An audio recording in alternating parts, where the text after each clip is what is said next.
Oh, Canada, oh, Canada. I'm not going to sit here and pretend like I know that garbage national anthem. Welcome back to a brand new episode of Gen Z BTC. It's me, Satoshi Guapamoto, and today we're talking about how Justin Trudeau does not know anything about Bitcoin, yet he decides to run his mouth. I don't know why people continue to do this, but they really love doing it. Let's go ahead and listen to what Mr. Trudeau had to say about Bitcoin and his political opponents. Take it away, Trudeau. So beyond having a plan to make people mad and amplify and reflect back that anger, we haven't really seen a lot of concrete proposals from Mr. Poilievre. I mean, he did make one. That's not fair. You're right. He had one great opportunity for people to opt out of inflation. He recommended this last spring. You can opt out of inflation if you invest your money in Bitcoin. Yeah. No. He stayed up late, watched all sorts of YouTube videos, and came to that conclusion. He said that himself. Buy Bitcoin, opt out of inflation.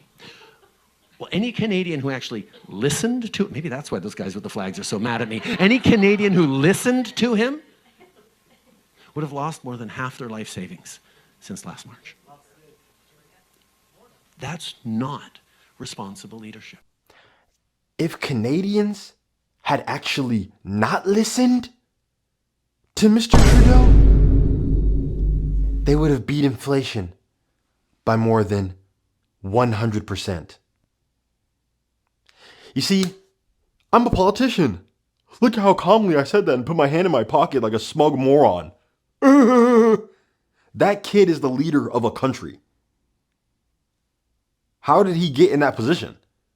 You know, I mean, like, honestly, it's not even hard to be the president of your country anymore. It's like not even an impressive feat. You know, it's much more impressive to be a Bitcoiner.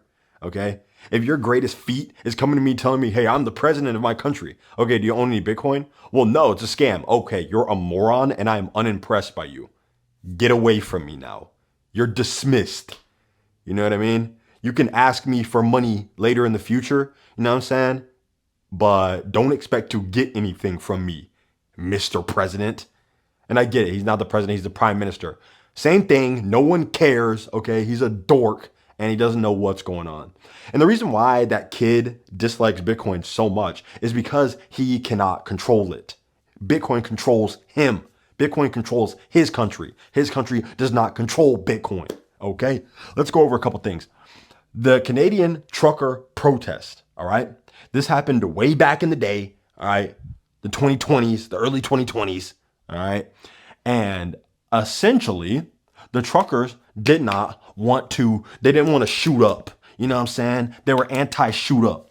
So because of that, they were like, you know what? We're not going to do it. We're not going to drive. We're going to block stuff. And we're just going to be chilling, you know what I'm saying? And doing our thing and vibing. And that's exactly what they tried to do.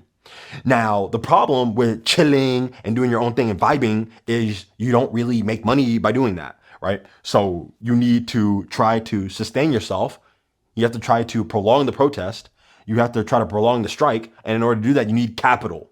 So what some people might think is, oh, we can start a GoFundMe for the people who maybe can't support us because they're not here, but they want to send us some bands, right? They want to send us some racks. By the way, a rack is $1,000. A band is $1,000. So anyway, they want to send some racks. They want to send some bands. And they might use Cash App. They might use GoFundMe. Right? But these are all centralized points of failure. So when the government sees that you are receiving $20,000, $30,000, $50,000 from GoFundMe, all they have to do is call the CEO of GoFundMe and say, hey, you need to shut this down or really bad things are going to happen to you. We're not going to say what the bad things are, but they're going to happen. So turn it off. And guess what? The CEO doesn't necessarily have a dog in the fight. He's going to turn it off. And that's exactly what happened. So when you try sending money to these people, it has to be approved, okay, by the centralized point of failure. And that did not work because the government has a monopoly on violence. And because of that, all of the different institutions or corporations or individuals who stand in the way of the government are incentivized to try to give up their power, give the government what they want, right? However, with Bitcoin, There is no centralized point of failure. And Bitcoin was able to circumvent the lockdown that the government had put on different companies. That way, the truckers could get funding directly from individuals because Bitcoin is a peer-to-peer network. It is not a peer-to-bank-to-peer network. There is no intermediary third party in between the transaction approving the transaction. The difference between Bitcoin and a bank is, your transaction from a bank got approved. Oh, it got approved. They said, it's okay, little buddy. You're allowed to do that. Oh, thank goodness. My overlords gave me the right to use my own money. Whereas Bitcoin, your transactions are confirmed. All right. All the other node runners confirm that your Bitcoin is real. It looks good, bro. It's secure. Go ahead, move along. There's no one in charge. There's no one there to tell you no. There's no one there to block you. There's no one there to stop you. There's no one there to take your stuff away. There's no one to ask permission from. Bitcoin is rules without rulers. Do you understand? And that's a problem because the rulers are pissed off because they cannot stop this thing. It's way bigger than them. It's way smarter than them, way stronger, faster, more robust, anti-fragile, and more intelligent than they are. And they can't stop it. And that is the reason why Bitcoin is freedom. Bitcoin is not just this thing where you buy it and like, oh, I made my $1 into $10. Yeah, it can do that. But really what it's doing is it's a reflection of fiat debasement. It's actually a reflection of people choosing freedom over slavery. That's what the Bitcoin price represents. Okay, we can do a whole separate video about that. Let's focus more on Trudeau. Trudeau is pissed because people are choosing freedom over tyranny. And that triggers him. That triggers all little boys, because it's like, no, I want to do it my way. It's my game. I want to do it. You're not playing right. You're not playing by my rules. Yeah, little bro, you are finished. Your rules are over. Your time is up. The paradigm is shifting. The Overton window has shifted. People are no longer burdened by what has been. Bitcoin's existence completely destroys and invalidates the ideals of a bygone system. And that's what triggers them so bad. All the little slaves are choosing their freedom. And the problem is they cannot stop it. That's unacceptable in the eyes of many people. And that's why I love Bitcoin to death. Okay? But let me tell you something. Let me tell you something about someone who does understand Bitcoin. Okay? Here is a clip of Trudeau's opponent who most likely is going to replace him as he steps up to take the podium of Prime Minister of Canada. We also have to increase the purchasing power of our money. We're printing cash. Bottom line is we're growing the money supply, which causes inflation. We're printing money to fund irresponsible government spending. If you have an economy with 10 apples and $10, it's $1 an apple. You double the amount of money to $20, but your economy still has 10 apples. You're not twice as rich. It's just that now each apple costs twice as much. That's inflation. Our government has created $700 billion more cash in the last 4 years. That's a 40% increase in the money supply, during which time our output has grown by 4%. So we're growing the money 10 times faster than we grow the stuff that money buys. We have to cap spending and get the central bank back to its job of preserving the purchasing power of our people. Instead of adding more cash, we need to produce more of what cash buys. Grow more food, build more homes, produce more energy by unleashing the free enterprise system, getting off the backs of our farmers. So imagine, back to my analogy, instead of 10 apples, you have 10 apples and $10. Imagine if you doubled the number of apples that you grow. You have 20 apples and $10. Now each apple is 50 cents. We have to produce more of the stuff that money buys rather than creating more cash. Now that guy is someone who studied a little bit of Keynesian economics and a little bit of Austrian economics. And he realizes that the Austrians actually had it right, okay? Because they had common sense. It's not that hard, okay? It's pretty obvious if you just open your eyes and maybe turn your brain on, okay?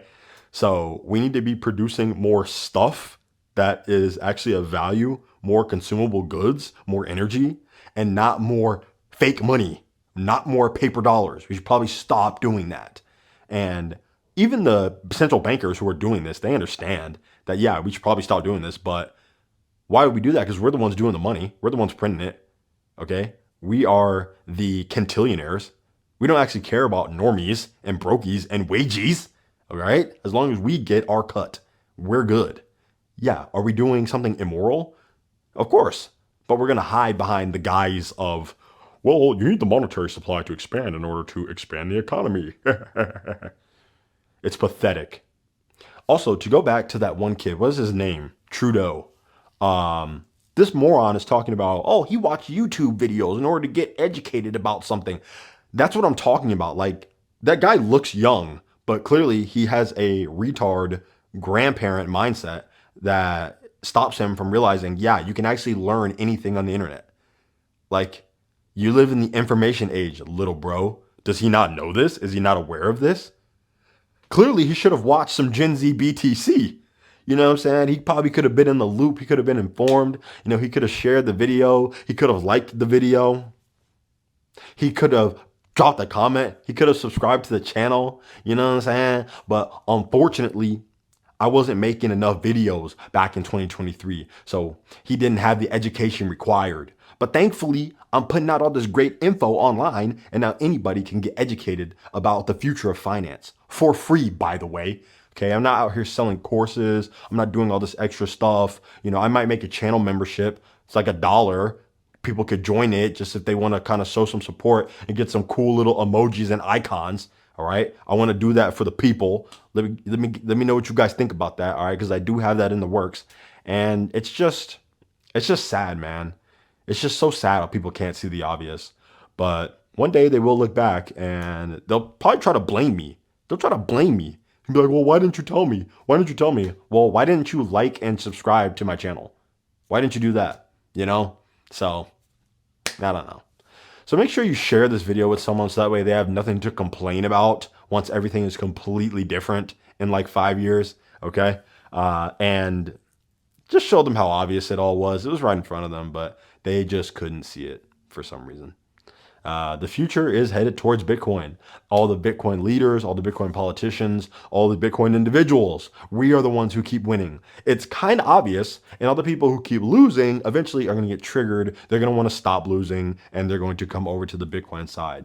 How do we want to transition them? Do you want to bully them into switching over, or do you want to lead a helping hand and have them come over? It really depends on how people come at me. You know, if you're a respectful, nice person, curious person, for sure, I'd love to get you on the winning team. But if you're going to run your mouth and talk when you have no idea what you're talking about, I'm going to make sure that you know you are a fool. And then eventually you're still going to switch. So congratulations.